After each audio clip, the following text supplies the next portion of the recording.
مولاي صل وسلم دائما ابدا على حبيبك خير الخلق كلهم. خوش آمدید ناظرین.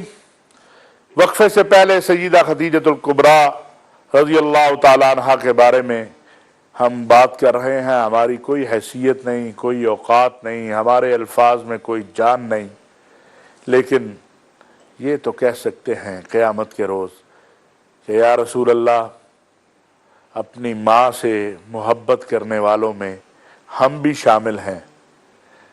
وہ کہتے ہیں نا، ہمارا خون بھی شامل ہے تزئین گلستہ میں، ہمیں بھی یاد کر لینا جب چمن میں بہار آئے.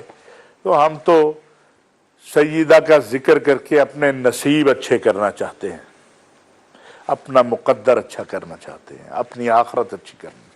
جی حضرت، آپ فرما رہے تھے. تو حضرت خدیجہ کبریٰ فرماتی ہیں کہ میں 3 دن کے لیے طعام اور شراب دیتی، مشروبات دیتی، تو حضور 7 دن کے بعد تشریف لاتے.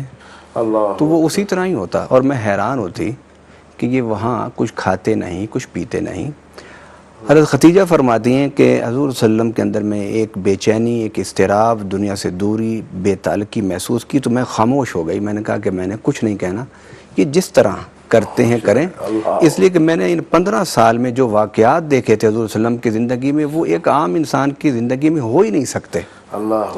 تو آپ فرماتی ہیں کہ جب حضور صلی اللہ علیہ وسلم تشریف لائے اس واقعے کے بعد کہ جس میں حضرت جبرائیل امین غار حرا آئے اور حضور صلی اللہ علیہ وسلم کو سینے کے ساتھ لگایا اور فرمایا اقرا، پڑھو.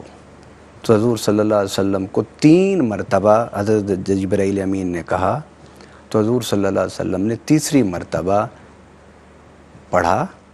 اور پڑھنے کے بعد جب جبرائیل امین پہلی وحی دینے کے بعد چلے گئے تو آپ واپس خدیجہ کے پاس جاتے ہیں، اور آپ نے خدیجہ کو دیکھتے ہی جس طرح ایک سچے دوست کو کوئی کہتا ہے، محرم راز کو کہتا ہے کہ جو اشاروں کو سمجھنے والا ہو، آپ نے فرمایا زملونی زملونی زملونی. تو خدیجہ کبریٰ بھاگتی گئیں اور آپ چادر لائیں، کمبل لایا اور آپ کے اوپر ڈال دیا. تھوڑی دیر کپاہٹ کے بعد حضور صلی اللہ علیہ وسلم اٹھ کے بیٹھے اور سارا ماجرا بیان کیا. تو حضرت خدیجہ کبریٰ نے کہا کہ آپ کو کوئی نقصان نہیں ہو سکتا، اس لیے کہ میں نے آپ کی زندگی میں کبھی کسی انسان کو اذیت دیتے نہیں دیکھا. اب 3-4 جملے دیکھیے جو حضور صلی اللہ علیہ وسلم کے حوالے سے، جو ہماری سوشل لائف کو صحیح کرنے کے لیے، کہ ہم لوگ سیرت کے حوالے سے نماز، روزہ، حج، زکوٰۃ کی بڑی اہمیت سمجھتے ہیں، اور یقیناً اس کی اہمیت ہے. اس کی اہمیت کو ہم دین سے باہر نہیں نکال سکتے، لیکن یہ ستم ہے ہمارے مذہب پر، دین پر، کہ ہم نے اپنے دین کو مذہب بنا دیا. ایک سوشل جو لائف جس سے سورتی ہے، جو معاشرتی دین تھا اس کو بنا دیا، اس کو ہم نے خلوت کا دین بنا دیا، جبکہ یہ جلوت کا دین بھی یہی تھا. تو حضور صلی اللہ علیہ وسلم کو 3 جملے انہوں نے فرمائے، عرض کی یا رسول اللہ صلی اللہ علیہ وسلم، آپ نے کبھی کسی انسان کو تکلیف نہیں دی، آپ نے ہمیشہ ضرورت مندوں کی ضرورت کو پورا کیا. اور تیسرا جملہ آپ کا کہ آپ نے ہمیشہ بے سہاروں کا سہارا بنے، تو آپ کو کچھ نہیں ہوتا. علامہ صاحب، یہ تینوں جملے کتنے خوبصورت ہیں. علامہ صاحب، کیا وجہ ہے آج ہمارا معاشرہ جو ہے، ہم جو ہیں، ہم یہ روز پڑھتے بھی ہیں، سنتے بھی ہیں، پھر عمل کیوں نہیں کر رہے ہم ان چیزوں پر؟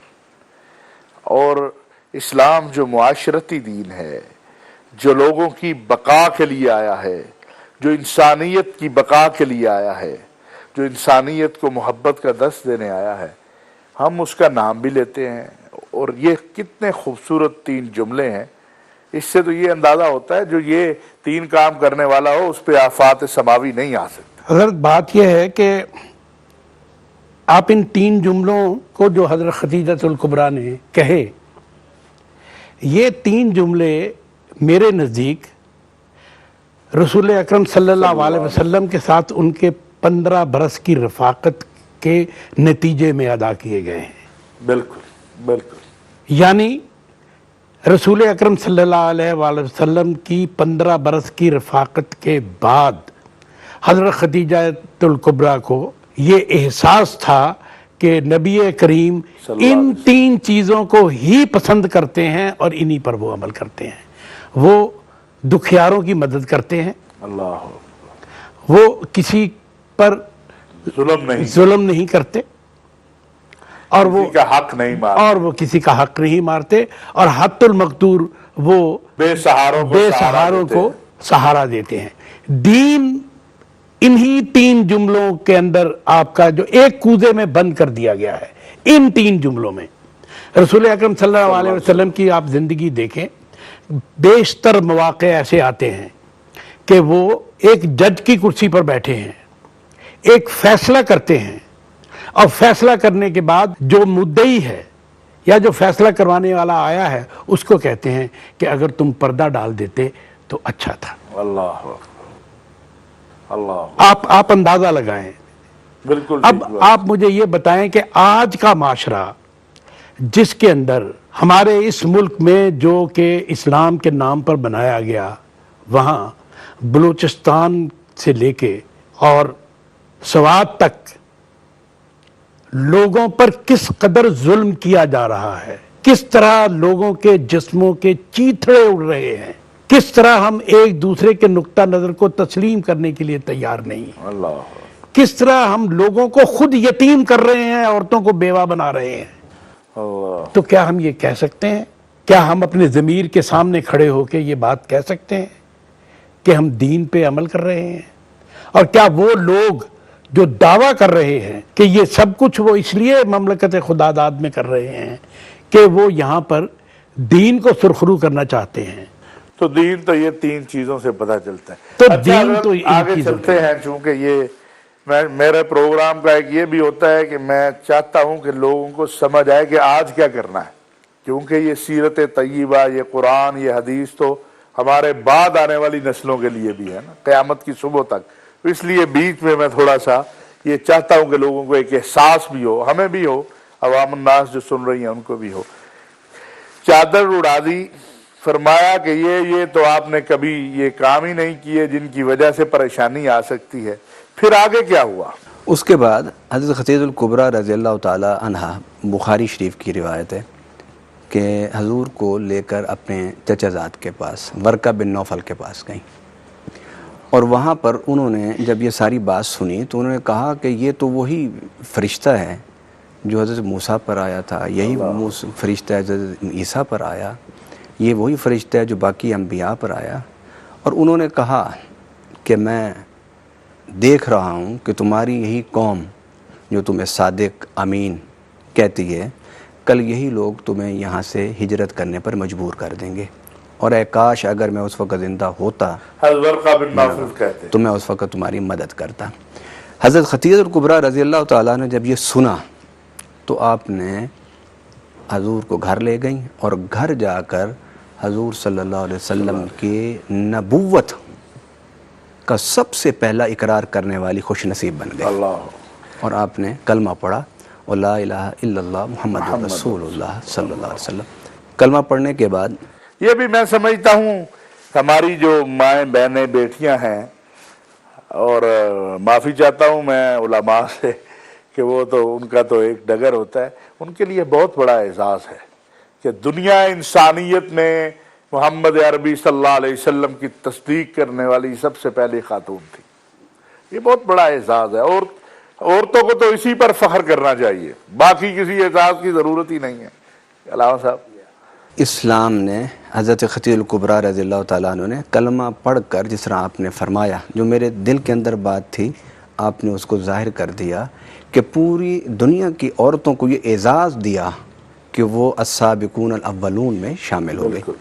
اب جب حضور صلی اللہ علیہ وسلم پر کلمہ پڑھا اور پھر حضور صلی اللہ علیہ وسلم تشریف لے گئے فاران کی چوٹیوں پر، آپ نے اعلان نبوت فرمایا، تو وہاں پر کچھ لوگوں نے کہا کہ آپ کے پاس کوئی ثبوت تو نبوت کا ہونا چاہیے۔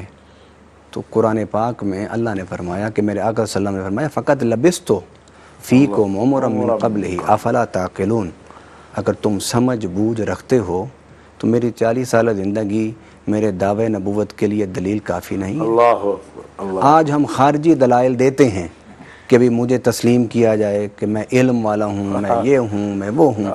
کردار کے طور پر اپنا ماضی کا کردار اپنے مستقبل کے تعین کرنے کے لیے پیش کرنا، یہ اگر کہیں نظر آتا ہے تو چند لوگوں میں صرف میرے آقا صلی اللہ علیہ وسلم ہیں کہ جنہوں نے یہ کردار پیش کیا حضور صلی اللہ علیہ وسلم نے. کیونکہ آج کا موضوع سیدہ خدیجہ الکبریٰ رضی اللہ تعالی عنہا پر ہے. اس کے بعد ایک تشدد کا دور جب شروع ہوا تو حضرت خدیجہ الکبریٰ رضی اللہ تعالی عنہا نے حضور صلی اللہ علیہ وسلم کے سامنے اپنے سارے ہیرے جواہر مال دولت لا کر سب لاگے حضور کے قدموں میں رکھ دیا. میرے آقا نے پوچھا کہ یہ کیا ہے؟ اللہ حضرت خدیجہ کے سوال کرنے میں آقا نے فرمایا کہ یہ کیا ہے؟ حضرت خدیجہ نے کہا کہ میں دیکھ رہی ہوں کہ آپ کے اپنی بھی آپ کو چھوڑے جا رہے ہیں. میں اللہ کو گواہ بنا کے اس وقت اپنا تن من دھن مال آپ کے قدموں پر قربان کر کے یہ کہنا چاہتی ہوں کہ حضور ساری دنیا بھی آپ کو چھوڑ جائے تو خدیجہ آپ کو نہیں چھوڑے گی. میں یہ صاحب آگے بڑھائیں گے. ہمیں مجبوری ہوتی ہے ناظرین وقفے کی، ورنہ دل تو نہیں چاہتا اتنی خوبصورت باتیں اور اتنا خوبصورت ذکر جو ہے اس کو جو ہے وہ بریک لگائی جائے یا اس میں وقفہ لیا جائے. ایک بات کہنا چاہتا ہوں کہ کردار کی عظمت جو ہے وہ انسان کو بلند کرتی ہے.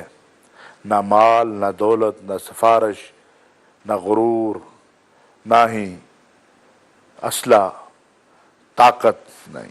اس سے وقتی طور پہ تو انسان ممکن ہے اپنے آپ کو بڑا ظاہر کر دیتا ہو، بڑا بن جاتا ہو، لیکن جو کردار کی عظمت ہے وہی انسان کو عظیم بناتی ہے.